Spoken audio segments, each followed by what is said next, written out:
روایت عطار از سیمرغ خیلی زیباتر از روایت فردوسیه. دنیایی از پرندگان که عطار توی منطقه طیرش میسازه دنیایی پر از مشکل و پرنده ها راه حل در پیدا کردن یک رهبر فرزانه میبینن و اونجا هدهد سیمرغ رو پیشنهاد میده. پرنده افسانه‌ای که جواب تمامی سوالات رو داره، ولی برای پیدا کردنش باید تا کوه قاف رو بری.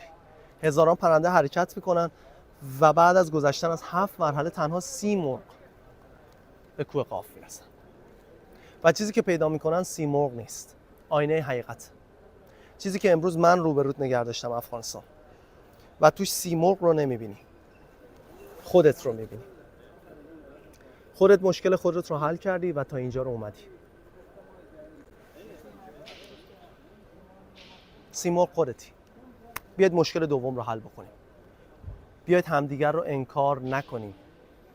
تاریخ همدیگر رو، فرهنگ همدیگر رو، زبان همدیگر رو. محمد رضا احمدی بودم، 5 اکتبر 2023، نمایشگاه مترجم.